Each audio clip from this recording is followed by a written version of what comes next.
Hello everyone, welcome to my channel Shilpa's daily life. এটা হচ্ছে আমার 1 জানুয়ারির করা ভিডিও, তাই সবাইকে জানাই হ্যাপি নিউ ইয়ার। তো নতুন বছর যেহেতু, তাই জন্য সকালের খাবারটাও হচ্ছে একটু স্পেশাল।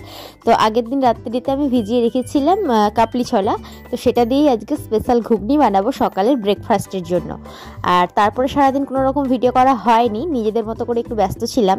তার বিকেলবেলা দেখো সন্ধ্যার টাইমে চলে এসেছিলাম বাবার বাড়িতে। তো নতুন বছর বাবার বাড়িতে তো বাবা মায়ের সাথে দেখা করতেই হবে, সেই জন্য চলে এসেছিলাম। আর এখানে দেখো মা বানিয়েছিল চাউমিন, তারপর মিষ্টি আর পাঁপড় দিয়েছিল, তো সেটাই খাওয়া দাওয়া করছিলাম। মায়ের সাথে বোনের সাথে বসে বসে গল্প করছিলাম।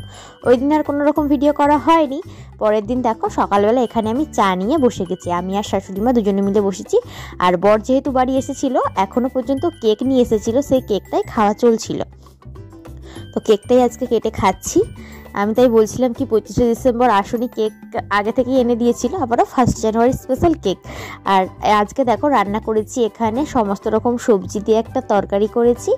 আর এখানে গতকাল মাংস হয়েছিল, সেটাই কিছুটা বেশি হয়েছিল, গরম করে রেখে দিয়েছি। এখানে মানে মুগ ডাল করেছি, ফুলকপি দিয়ে ভেজ ডাল, শাক ভাজা আর হচ্ছে ডিম ভাজা।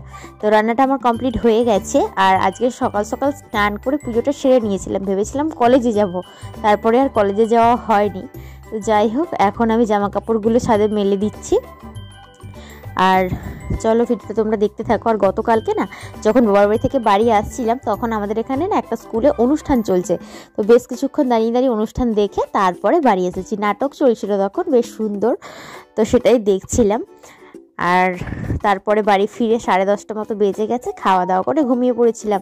কোথাও ঘুরতে যাওয়া হয়নি 1 জানুয়ারি, তাই জন্য আমার মনটা একটু খারাপ খারাপ ছিল এইরকম আর কি। আর অথচ আমি ইচ্ছে করেই ঘুরতে যাই। বন্ধুরা এখন প্রায় 12:30 মতো বেজে গেছে, আর এখানে দেখো এখন আমি মুড়ি নিয়ে বসেছি, এটা খাচ্ছি। স্নান টান কমপ্লিট হয়ে গেছে, পুজো টুজো দেওয়া কমপ্লিট হয়ে গেছে, যেহেতু আজকে বৃহস্পতিবার ছিল। সকাল সকাল স্নান করে পুজো সেরে নিয়েছি। এই যে সারা জামা কাপড়গুলো মিললাম, এটা খাই। এরপরে 1:30-2টোর দিক করে ভাত খাবো, কারণ সবে মাত্র মুড়ি খাচ্ছি, তো ভাত খাবো একটু দেরি করেই খাবো। চলো খেয়ে নিই। আর বাড়িটা আজকে পুরো ফাঁকা, কারণ কি আমার জায়রা কেউ বাড়িতে নেই। জায়রা থাকলে বাচ্চাগুলোও থাকে, কিন্তু বাচ্চাগুলোও গেছে। একজনরা গেছে মামার বাড়িতে, আর একজনরাও গেছে, মানে একটা যা তার বাপের বাড়িতে গেছে, আর একটা যা মামার বাড়িতে গেছে। এই হচ্ছে ব্যাপার। তো আমি একাই আছি, আমি তো আগে ঘুরে চলে এসেছি। আর আজকে হচ্ছে আমাদের এখানে যে স্কুলটা আছে, সেই স্কুলটার 100 বছর পূর্ণ হয়েছে, সেই জন্য অনুষ্ঠান চলছে। 3 দিন ধরে চলছে, আজকে 3 নম্বর দিন। ভাবছি এবার দেখা যায় কি হয়, 5টা 5:30টার দিক করে যাব। আর এই স্কুলে আমিও পড়েছি। আর স্কুলটা হচ্ছে আমার শ্বশুরবাড়ি থেকে খুব কাছেই আর কি, মানে 5-7 মিনিট হেঁটে গেলেই 5-7 মিনিটে যাওয়া হয়ে যায়। তো যাবো আজকে, তো দেখা যাক কি হয়। যদি যাই অবশ্যই তোমাদের সাথে ভিডিওটা শেয়ার করব। বিকেল 5:30 মতো বাজে, একদম রেডি হয়ে নিয়েছি, যাব অনুষ্ঠান দেখতে। আমার দিদি এসেছে, দিদির সাথে যাব। আর এখানে দেখো আর কথা বলছি না, অনুষ্ঠানটা শুরু হয়ে গেছে, চলো তোমরা দেখতে থাকো। এখানে এসেছিল গায়িকা অঙ্কিতা ভট্টাচার্য, তো ওনার গান আমার ভীষণই ভালো লাগে। তো দেখো তোমাদেরও ভালো লাগবে আশা করছি।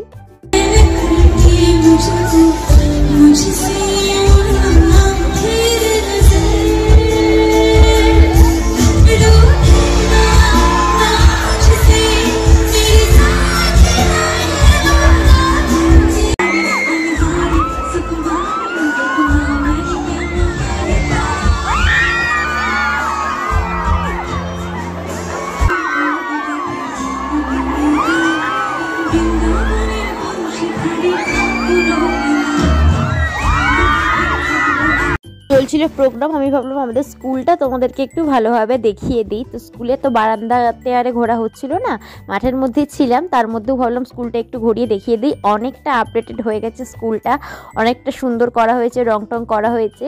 যেখানে প্রোগ্রাম চলছে, এখানেও কিন্তু বিল্ডিং টিল্ডিং ছিল কিছুটা, তো সেই সমস্ত কিছু ভাঙাচোরা করা হয়েছে। আর এই যে শহীদ মঞ্চটা, স্মৃতি মঞ্চটা, এটা কিন্তু ছিল না, এটা নতুন করে করা হয়েছে, বেশ ভালো লাগছে। অনেক দিন পর স্কুলে আসলাম, লাস্ট যখন উচ্চ মাধ্যমিক দিয়ে বেরিয়ে গিয়েছিলাম, তারপর থেকে আর আসা হয়নি। এই বছর যেহেতু 100 বর্ষ পূর্তি উপলক্ষে অনুষ্ঠান ছিল, তাই জন্য আমাদের আমন্ত্রণ জানানো হয়েছিল। সেটাও ছিল দশমীর পরের দিন, বিজয়া দশমীর পরের দিন, কিন্তু সেদিন আমি বাড়িতে ছিলাম না, কলকাতাতে ছিলাম, সেই জন্য আমিও কিন্তু ওই দিন উপস্থিত হতে পারিনি, স্যারেদের সাথে কারোর সাথেই দেখা হয়নি। আর আজকে এরকম অনুষ্ঠান হচ্ছে, দেখতে পেরে বেশ ভালোই লাগছে। দেখো এখন প্রায় 8:45 মতো বাজে, অনুষ্ঠান শেষ হয়েছে 8:30টার দিক করে, মানে 8টার পরে অনুষ্ঠান শেষ হয়েছে। তারপরে আমরা বাড়ি ফিরলাম, বাড়ি ফিরে ফ্রেশ হয়ে নিয়েছি, জাস্ট জামাটা চেঞ্জ করেছি, করে চা নিয়ে বসেছি, কারণ কি চা খেয়ে গিয়েছিলাম না, বাপিকে শুধু বানিয়ে দিয়েছিলাম, বাপি খাওয়া হয়েছিল কিন্তু আমি আর মা খাইনি। তো খাইতে বসেছি চাটা, গরম গরম ঠান্ডা ঠান্ডা ওয়েদার। আর এখানে দেখো চিপস নিয়েছি। তো আমি বলেছিলাম না আমার জায়েরা বাড়ি ছিল না, কুটুম বাড়ি গিয়েছিল, তো জায়ের ছেলে বাড়ি আসলো আর ও চিপসটা দিয়ে গেল, বলছে কাকিমা তুমি খাও, তুমি আমার জন্য খাবার আনো, আমি তোমার জন্য এনেছি। যে চিপসটা দিয়ে গেল সেটাই ভাগ করে খাচ্ছি সবাই মিলে। তো চলো খেয়ে নিই। এর জন্য দেখো এখানে খাবার গরম করে নিচ্ছি। দুপুরবেলাতে তো ডাল করেছিলাম, যেহেতু জানি আজকে অনুষ্ঠান দেখতে যাব, তাই জন্য একটু বেশি পরিমাণেই করে রেখেছিলাম, যাতে রাত্রিতে হয়ে যায়, আমাকে ফিরে আর রান্না করতে না হয়। তো বাপির জন্য রুটিটা আজকে আর বানানো হয়নি, বাপি খেয়ে নেবে মুড়ি। আর এখানে তরকারি বিস্কুটটা বেশি হয়েছে, আমি তরকারিটা খাবো না, বাপি মাই খাবে। আর একটু ভাত ছিল, সেটাই গরম করে নিচ্ছি। তো চলো আজকের মতো ভিডিওটা আমি এখানেই শেষ করছি। আর কেমন লাগলো অবশ্যই কমেন্ট করে জানিও, ভালো লাগলে লাইক করো, কমেন্ট করো, আর চ্যানেলটিকে সাবস্ক্রাইব করে আমার পাশে থেকো।